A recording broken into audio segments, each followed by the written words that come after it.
Good evening, everyone. It's me, Shogo.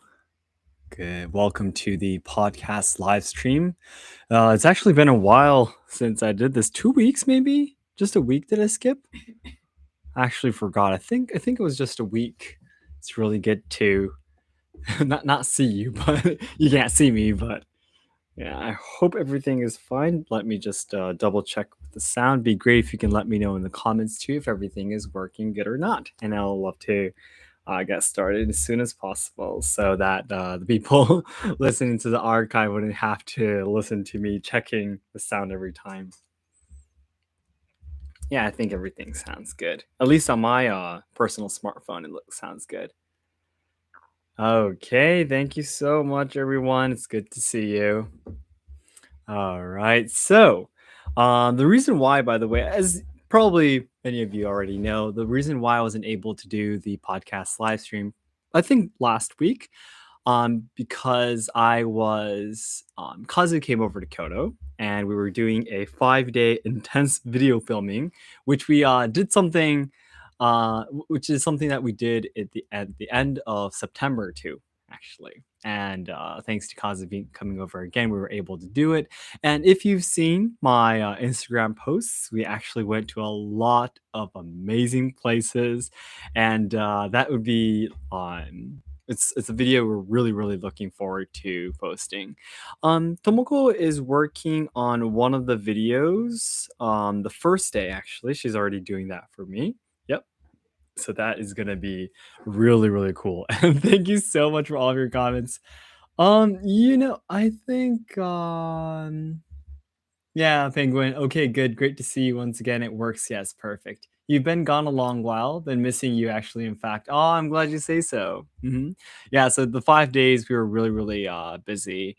Um, During the 5 days, there were 2 days where we filmed 3 videos, and the other days we filmed 2 videos each. So a lot of videos, and we were able to visit so many amazing places.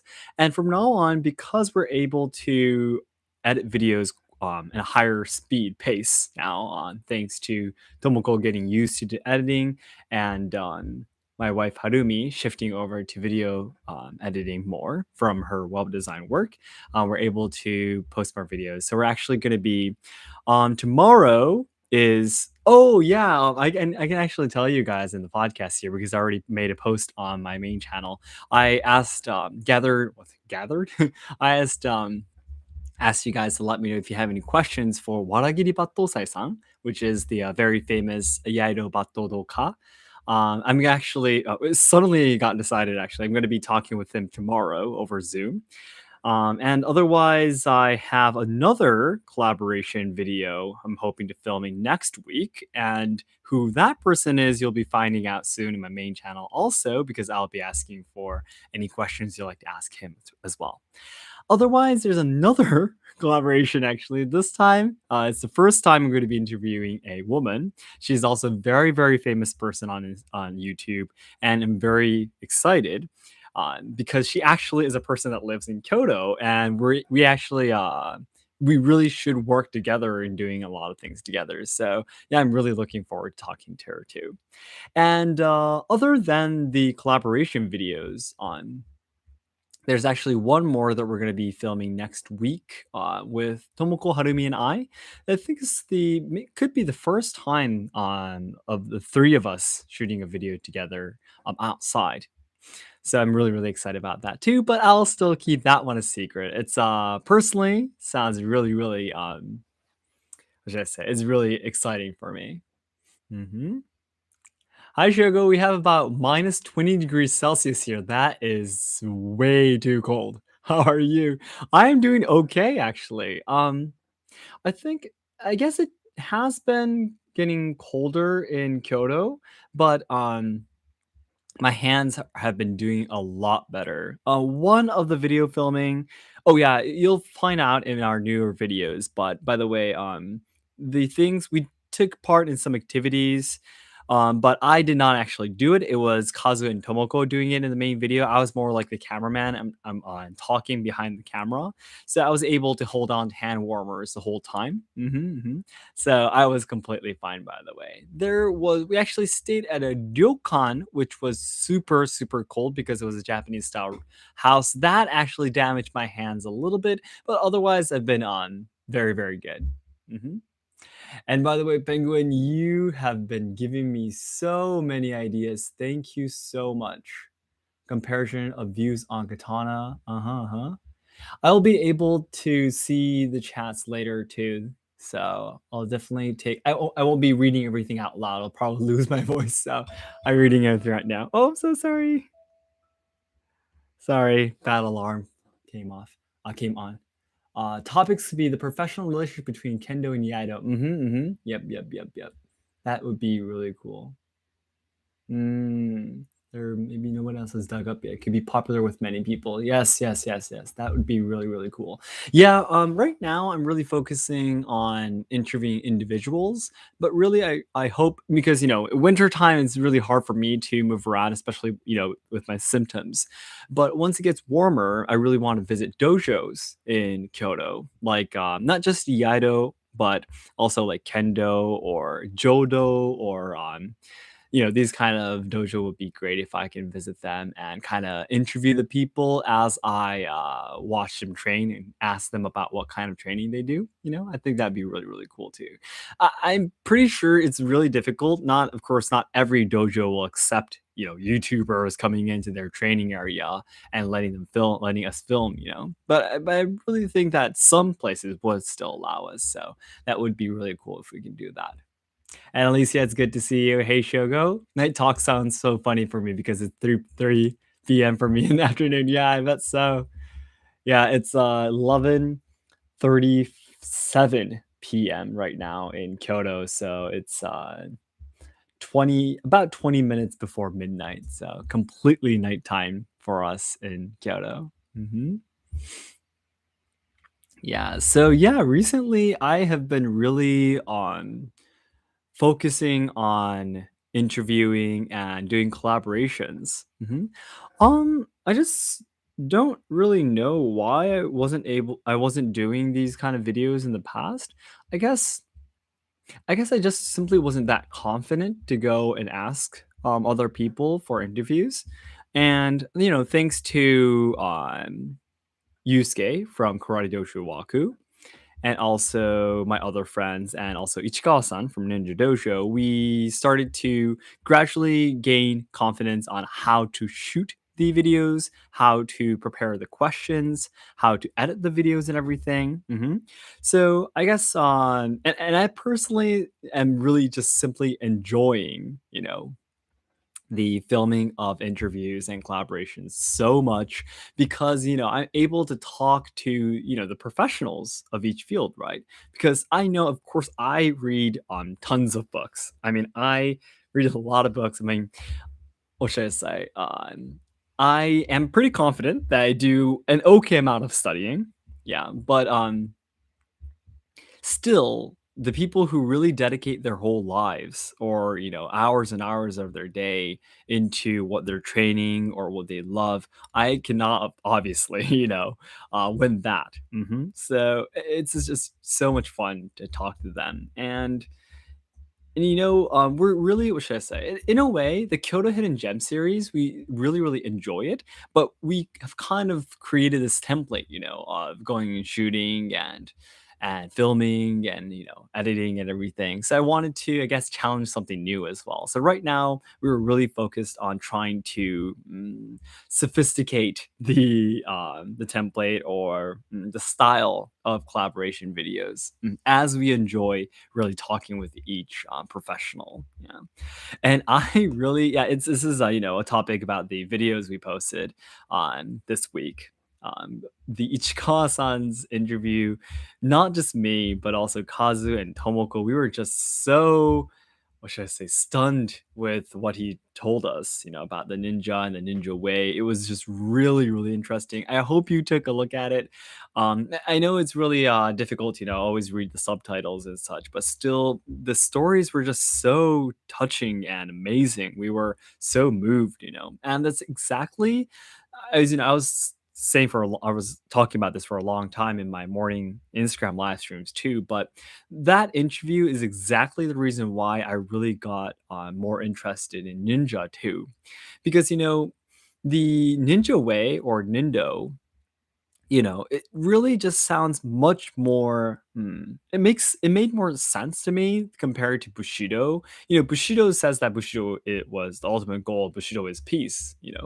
But comparing with what Ichikawa-san explained about Nindo, I personally felt that Nindo makes a lot more sense in terms of peace or someone's happiness or the power to endure change or pain and things like that. So yeah, I mean, I know that there are a lot of different opinions and ideas towards ninja, but at least, me at least, really doesn't have enough studying or experience in order to, what should I say, fully understand or say any opinions about it.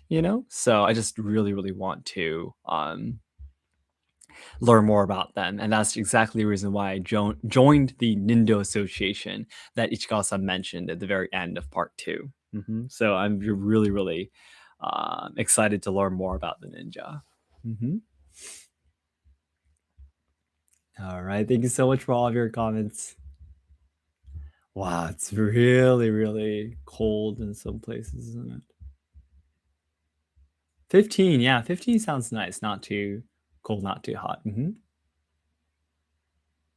Stefan, there are some kendo sensei that say Iaido and Kendo are unrelated, but IMO that's wrong. They're opposite and therefore fill what the other lacks. Really? There are some sensei that say Iaido and Kendo are unrelated.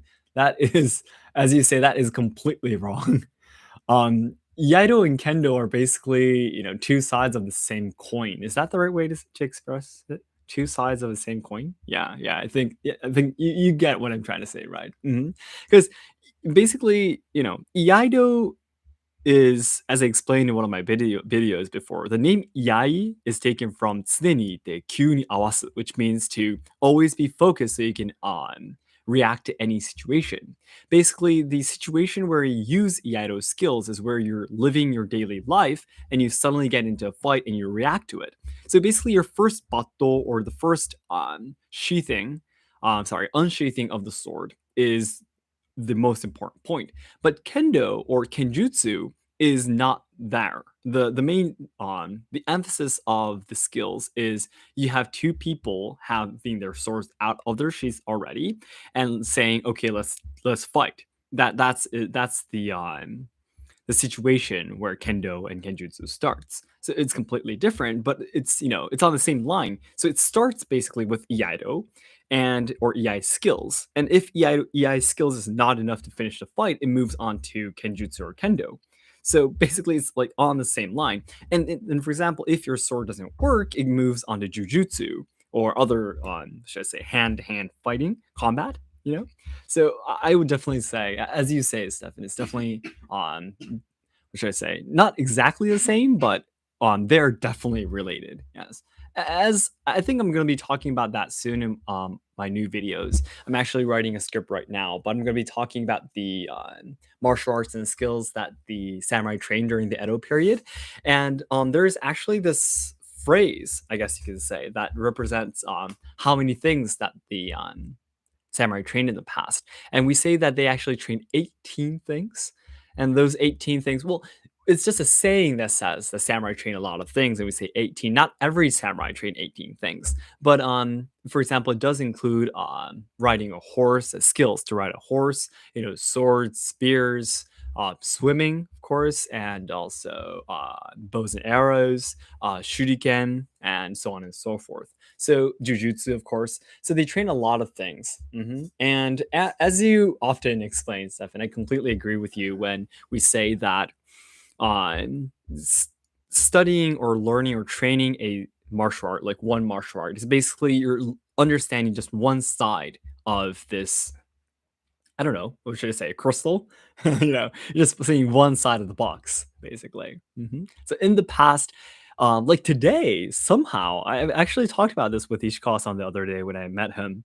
Not the interview, by the way, when I met him personally. Um, Personally? Privately? Yeah. When I met him the other day, we were talking about this. But today in Japan, it's like somehow believe that when you train in a martial art or whatever it is, like tea ceremonies or stage arts or instruments, I'm doing all of them by the way, but we're considered to like really should focus on one thing. And if you're not focusing on one thing, you're just like very unfocused or going all over the place, getting your considered messy or not the right way to do it, kind of thing. If that makes sense. But I personally would say that that is I don't know where the idea came from, but considering how the samurai actually trained their Budo martial arts or things like that, it was really common for them to learn everything. So I personally feel that in order to really deepen our understanding towards one thing, it's much better to learn more the other things too. So I would definitely love to continue training multiple things at once. hmm And Stefan, you're saying, I felt that the Nindo guy was good, but just characterizing Ninja as gathering information, and he completely ignored the aspect of assassination and political reasons, which is definitely not peace. Oh, yeah, exactly. As he said, yeah, I mean, mm, basically what he was trying to say is that assassination and oh, this is really hard. How we define peace, would be if it's different. What he was trying to say there was different too. Basically, what he was trying to say is that by using the ninja and, for example, getting rid of the leader of the enemy group, just one person will prevent the death of all of his men because there will be no battles or wars going on, for example. And if you're able to obtain the information of your enemies, maybe you'll find a way to prevent the war from happening in the first place. For example, blocking a passage so they will lack supplies or that kind of thing. So, as he was saying in the video, and I'm pretty sure Kazu translated it correctly, but there are some, what should I say, feelings of contradiction. Yeah. But basically, in a time when fighting or killing was inevitable to some level, ninjas were trying to minimize the number as much as possible, or minimize the sufferings of the people, and things like that. So that's what he was saying. So today, if we should I say apply, I guess I should say, apply the idea of ninja and Indo in peace. By the way, I do not fully understand his philosophies at all yet. I'm going to be training under him from now on, once it gets warmer, by the way. But I think if we can apply it today, we can what should I say, achieve better situations without absolutely no associations or associations, assassinations, or anyone getting hurt. So yeah, I'll definitely continue studying more about it. Thanks so much. Tia Wheeler, hello, konbanwa, ohayo gozaimasu, ohayo gozaimasu. Is it morning for you, or oh, I bet you're just saying ohayo gozaimasu for everyone who it's morning time. Hello, it's good to see you.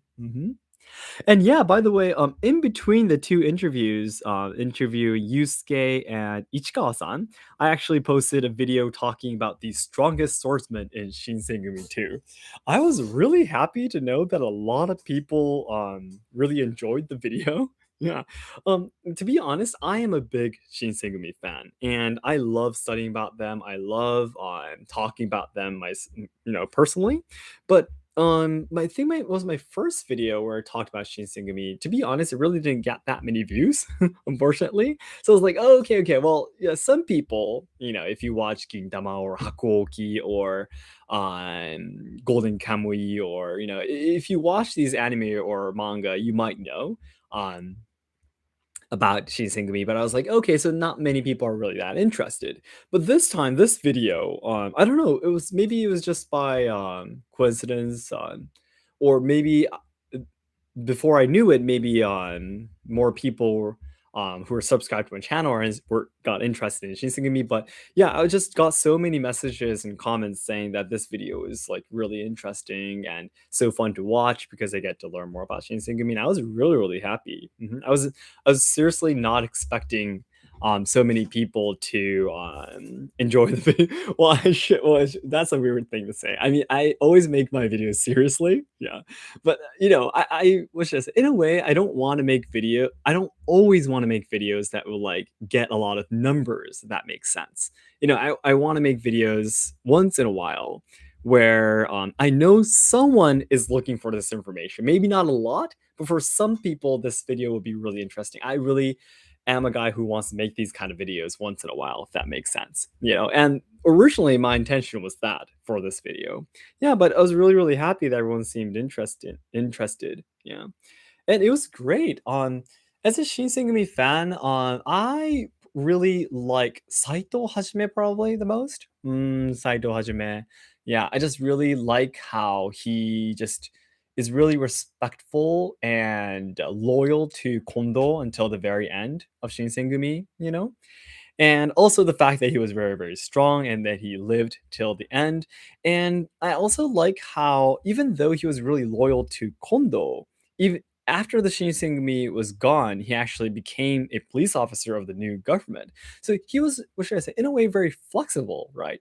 Nagakura Shinpachi, which ranked number one in my video and a lot of other theories and books, Naokura Shinpachi was a little bit more what should I say? What's the word I'm looking for? He wasn't able to be that flexible, and adapt to the new generations. That's the reason why he was in jail for a very long time after the disassembly of Shinsengumi.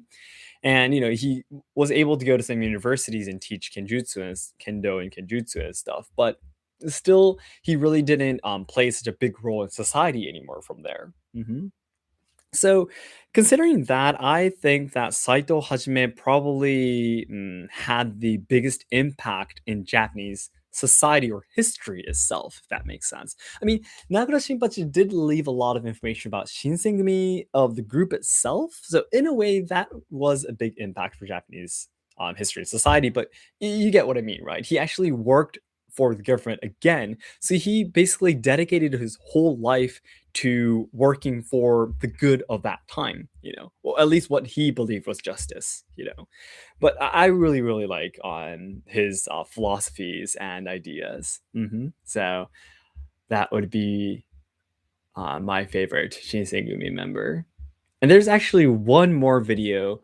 I think that would be the last video I have about Shinsengumi for my idea list right now. But I have one more video in mind where I want to talk about Shinsengumi. And that video is going to be really, really interesting for people who like it, Shinsengumi too, because it was really interesting for me to learn about this. And if I can let you guys know what the title is going to be, it is the 5 facts you didn't know about Shinsengumi. And the 5 facts is not just for beginners, but even for people who know quite a lot about Shinsengumi, it's still really interesting. So I think because I recently posted a video about Shinsengumi. It's going to be a while later. While later, it's going to be on a little bit later than when I'm going to be posting the video, but I'm definitely going to be on making talking about that soon. Maybe, yeah, maybe like for example, I don't know, February or March next year, possibly.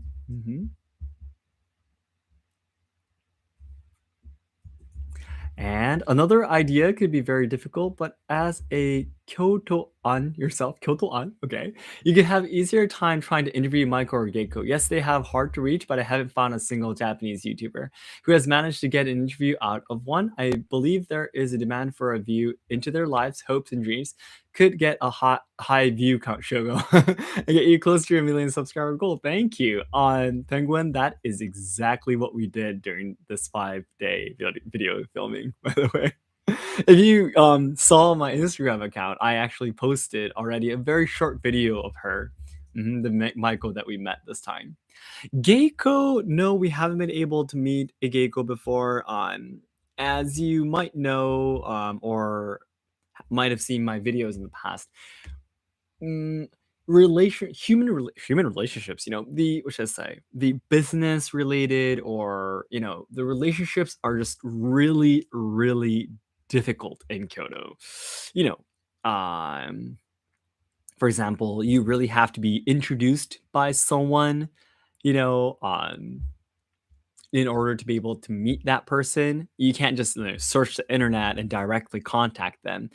The Maiko, have their mothers at their, trading houses that you would need to contact. And in order for them to trust you, you would need a person who they already trust to introduce you for you, and so on and so forth. So there's these a lot of very old traditions in Kyoto that are still left especially in the Michael world. So it's not just like, oh, there's a nice geiko on Instagram, let's go and contact her, let's go and talk to her. It's really not that easy. So as you said, Penguin, exactly. That's exactly the reason why a lot of YouTubers, especially Japanese YouTubers, have a very hard time meeting them and doing any interviews. But we were very, very lucky this time. We were super, super lucky. So we had a company actually get in between us and the Maiko, not organization, but we call it a house, actually. Yeah. So between the Maiko mothers, there is a lady called Mother among the Maiko. They're not obviously not their actual mother, but they're called Mother. And the Maiko themselves call each other sisters because they live together in one house, right? So there was a company that got in between us, and they would contact the mother of the Maikos for us, and we actually made a reservation basically. And there's actually five different kagai, which are considered. I don't like saying the word red light districts, but there's not a really good translation in English. Basically, there are the cities where the Maikos live and train and things like that. So there's five cities in Kyoto, the famous ones. There's two cities called Gion. There's Miyagawa. There's also Pondocho, and there's also Kamishichiken. There's five different cities, and I really want to make a video. By the way, it's a different story. I want to make a video of me visiting all five of the kagai. They are the most traditional areas in Kyoto, actually. So, anyways, the Maiko that we met this time was a Maiko from Miyagawa-cho, Miyagawa City. That's one of the five kagai, by the way.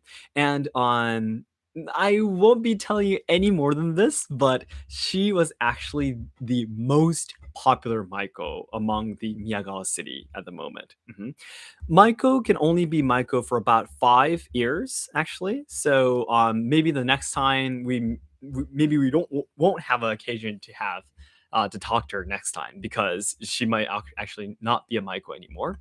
So yeah, we were really, really lucky. And the Okasan, the mother, that obviously she has the right to choose. Okay, so there is this Japanese dude doing YouTube in English, and he wants to make a video. Okay. So which of my daughters, Maiko's, am I going to send to them? She gets to decide. And she actually came too. So the mother of the Maiko actually came to the restaurant too, where we met them, and she actually talked to us too, said her greetings, and she was a very, very beautiful lady too, probably in her 70s, maybe. And you can see just by how she sits down, how she bows, how she talks. Um, what should I say? You can really understand how much experience she had in her life and all of her trainings and everything. But anyways, she was just so kind to what should I say? I guess you can say send her best, most popular, most busy, I guess you could say, daughter to us, and we were just really flattered. She is just so famous. I've seen her in a lot of other, not a lot. I've seen her in one other YouTube videos before, and also I've seen her a couple of times on Instagram and on some social media before. And I actually knew her the moment she came to the room. I was like, "Oh, it's you," and yeah, I guess I shouldn't be telling you any more than this, but yeah, I won't be telling you about what the questions I asked and the answers. Yeah, I hope you can look forward to that. Tomoko, right at the moment, she is working on that video actually, so you will be able to see that video soon. Hopefully next week is going to be the time we will be posting that video. So I really, really, really hope you can look forward to it. I actually need to do the translations because we were talking only in Japanese. hmm So we will be doing that. All right. Yes, good. Welcome back. Maybe entertainment district is a nicer term than red light district. Oh, thank you so much, Stefan. Yeah, I'll say entertainment district from now on. Yeah, a little bit better. Because in the past, like today, is absolutely not a red light district, but in the past, the Kagai literally were the red light districts. It was true back at that time. So that's a difficult point, isn't it? Only 5 years being a Maiko. Why? Maiko is basically considered to be the training on what should I say, position, period. Yeah, before you become a geiko. So once you're 20 years old or older than that, you cannot be a maiko anymore because being a maiko means that you're young, and you have to be young to be a maiko. So basically, most girls would become a maiko around 14 years old. They would again enter the house, where their mother will be, and they will be taught how to their manners, how to talk, how to do house chores, wear a kimono, fold kimono, clean the house, and all the other things for 1 year. After 1 year of training, you'll be able to be a maiko, and then from there, a few years on, depending on what age you enter the house, but around 20 years old, you will be able to become a geiko. But not everyone becomes a geiko, by the way. I asked one friend of mine who actually is a who used to be a former Maiko. She did not become a geiko, by the way. She said that only about 20% of the people become a geiko. And the reason why, this is the last thing I'll be talking about tonight, by the way. A new video actually has been posted on my main channel, so I hope we can check that out later. The reason why most people do not become a geiko is because if you want to continue being a geiko from there, from your whole life, um, it means that you have to be single your whole life. And that means you cannot have kids, or you cannot get married, or cannot be together with any man. If you are willing to get married or do or have a family, for example, that means that is a time you have to quit being a geiko. And then why can you not be married, have kids, and then also be a geiko at the same time? That is going to be taking another 10 minutes to explain, so I think I'll be talking about that maybe in a YouTube shorts. I actually asked a real geiko who is in her I think she was in her 50s. Yeah, I actually had an occasion when I was working in the tourism industry about a year ago. I actually had an occasion of asking her why a geiko, and also obviously a maiko, cannot be married or have a partner, and have kids. There's actually, very complicated, but really old style tradition there. And I think I'll be explaining maybe again in a YouTube shorts in the future. Okay, then thank you so much, everyone, for listening to today's podcast live stream. A new video was just posted on from our main channel. If you have the time, it'd be great if you can check that out for us.